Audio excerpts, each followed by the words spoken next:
Taib. Alhamdulillah wassalatu wassalamu ala asyrafil anbiya wal mursalin wa ala alihi wa sahbihi wa man tabi'ahum bi ihsan yaumiddin, amma ba'd. Masuk kita sesi kedua, yaitu sesi adab atau akhlak. Pembahasan kita pada sesi kedua ini sekitar 20 menit atau 20 menit. Yaitu tentang khuluqur rahmah. Akhlak rahmah atau sayang, kasih sayang. Seorang muslim yang benar adalah orang yang rahim, yang penyayang. Maka rahmah, ya rahmat merupakan akhlak dari akhlak seorang muslim. Munculnya rahmat ini adalah karena menunjukkan safa'un nafsi, bersihnya jiwa seorang.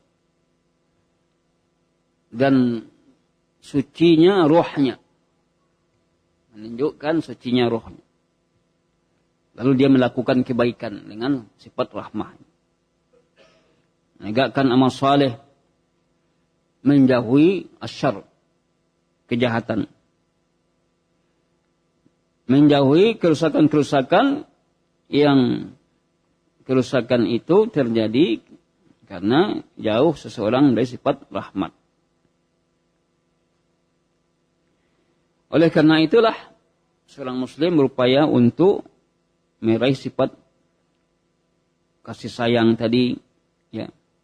Sebagaimana yang dinyatakan oleh Allah, "Tsumma kana minal ladzina amanu wa tawassaw bis sabri wa tawassaw bil marhamah." Kemudian adalah dari orang-orang yang beriman, mereka saling mewasiatkan dengan kesabaran, saling mewasiatkan dengan marhamah. Kasih sayang dalam Islam ini, ya, kasih sayang yang tumbuh dari lubuk hati. Bukan kasih sayang karena faktor hobi. Ya.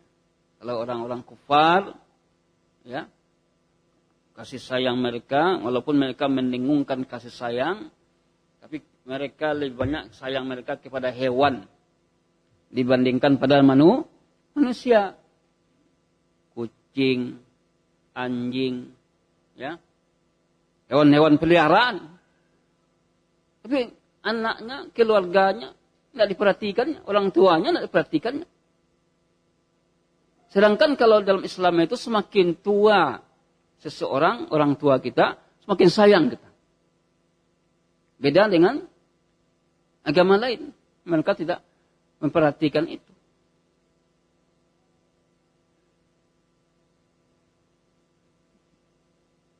Kemudian mengamalkan hadis Nabi, "Innama yarhamullahu min ibadihi ruhama."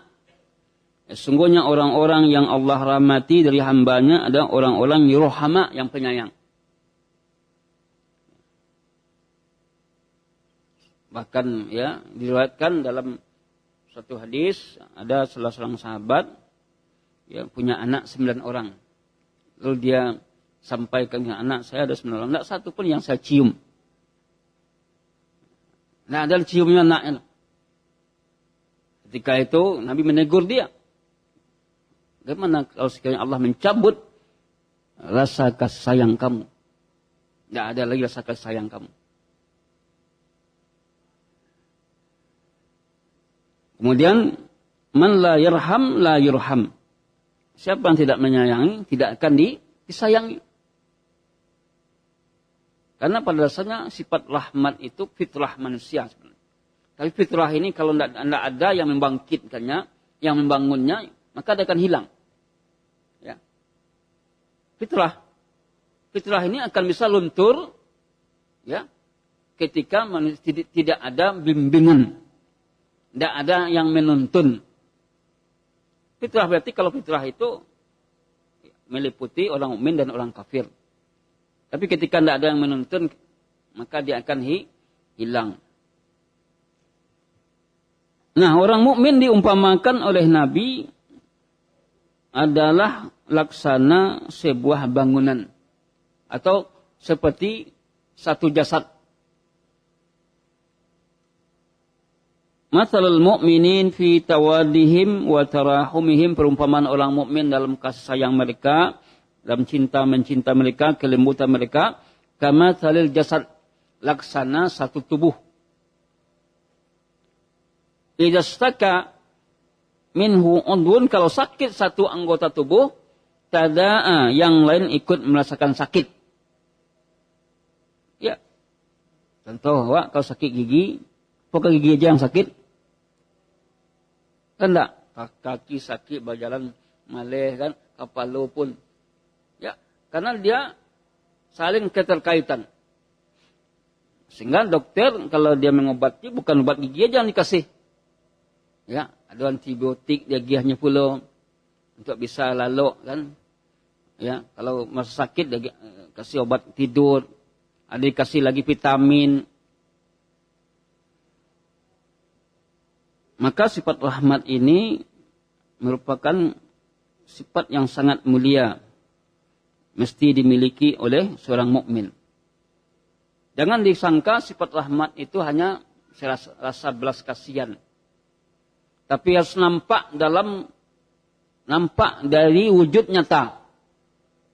Apa contohnya sini? Sifat rahmat yang tampak dalam wujud nyata.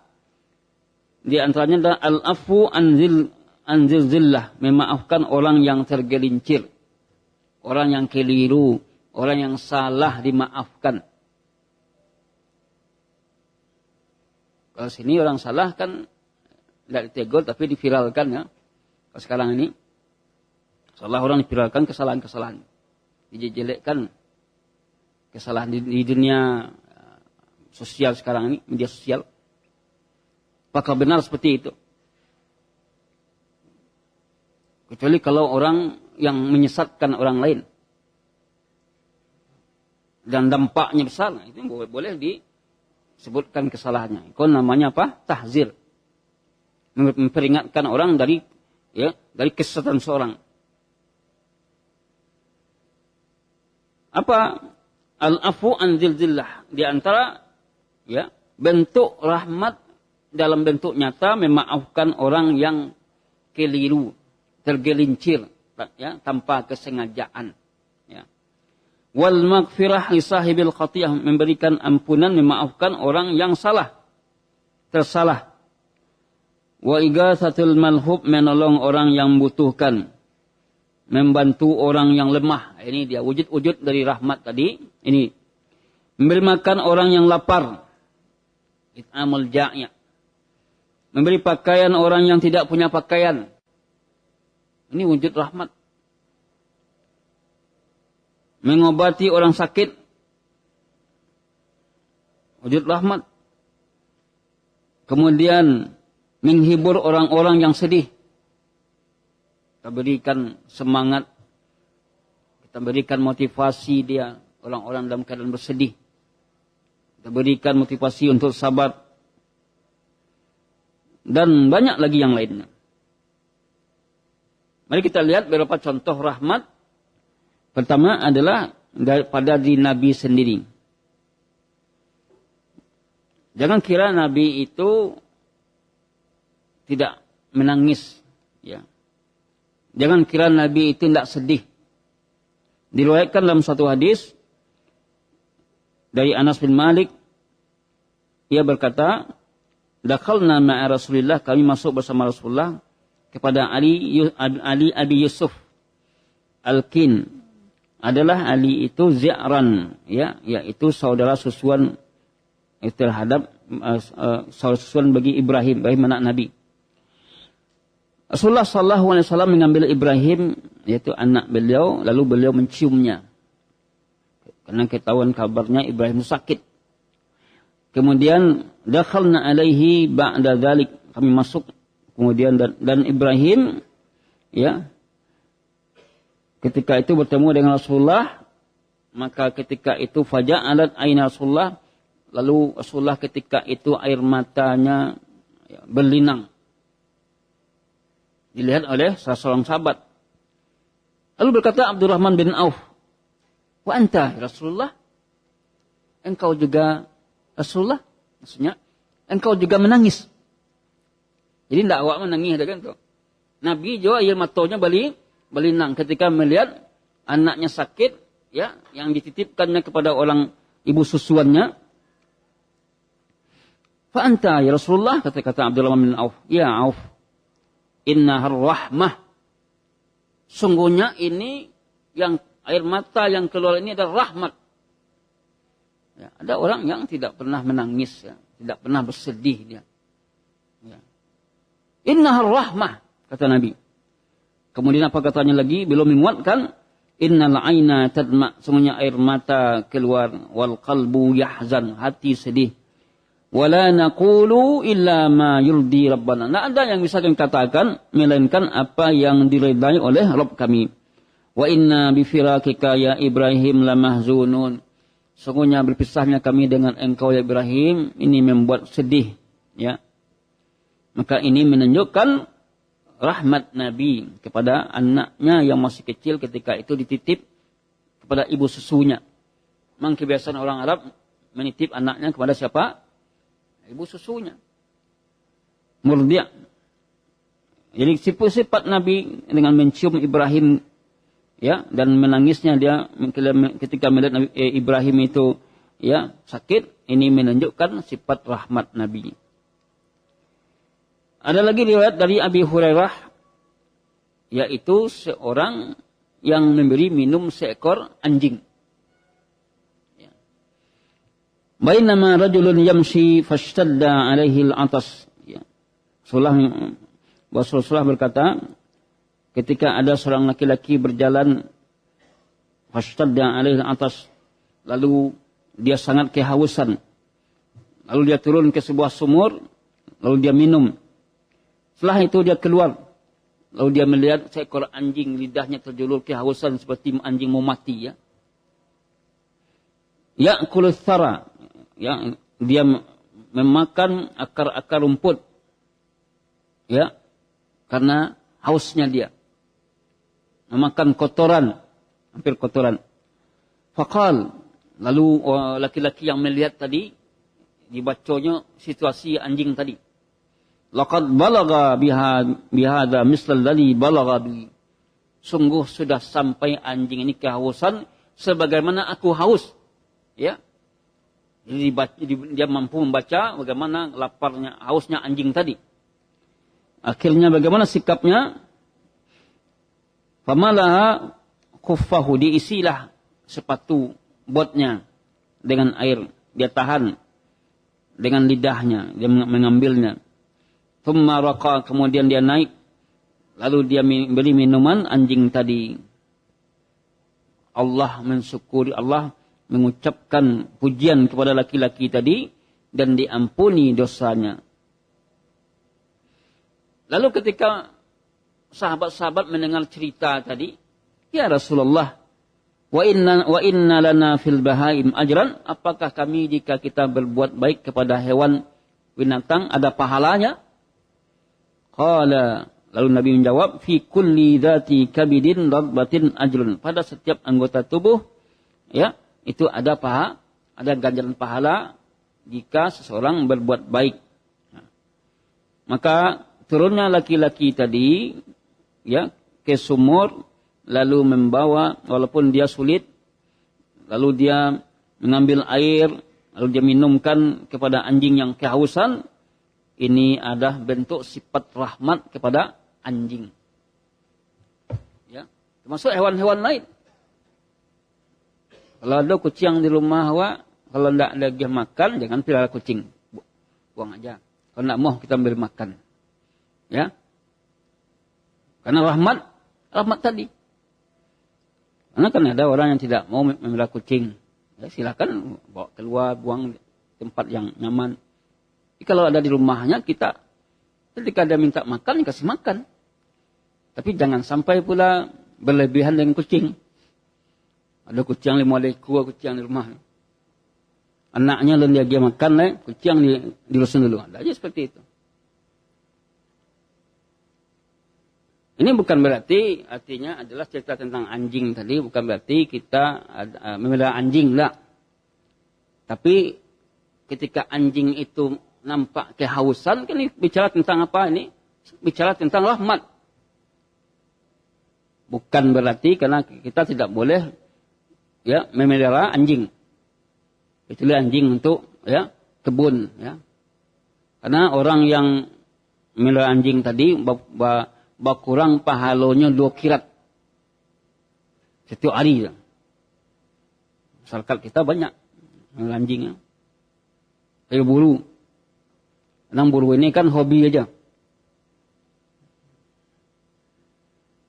Ikhwatina fiddin yang dirahmati dan dimuliakan Allah. Cerita berikutnya, seorang wanita, uzibat imra'atun fi hirratin. Diazab seorang wanita dalam perkara seekor kucing. Pernah dengar cerita itu?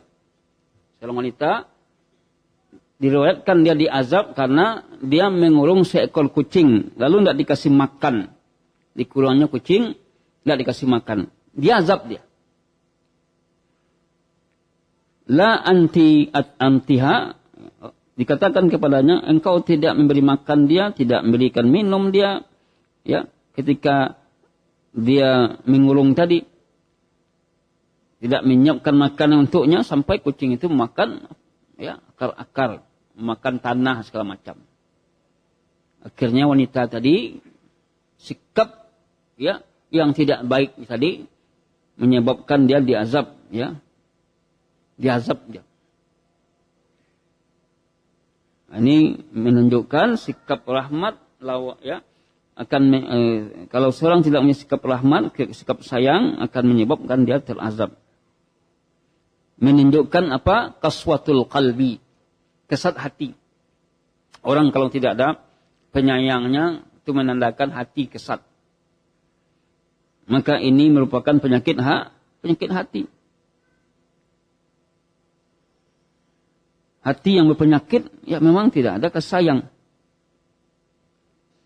Cerita berikutnya menunjukkan bentuk kasih sayang Nabi adalah diriwayatkan bahwa Rasulullah SAW mengatakan, Inni la adkhulu fis salati. Aku ingin mengimami salat.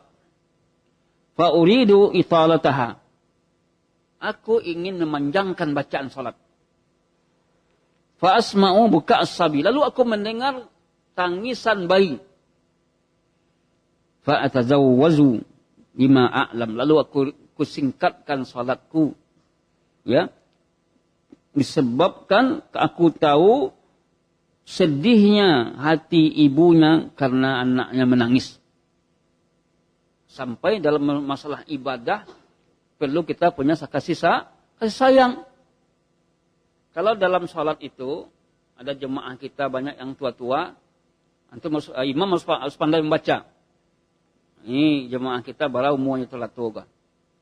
Kalau umur 30-40 kata tua-tua, ya boleh kita. Enggak panjang kan.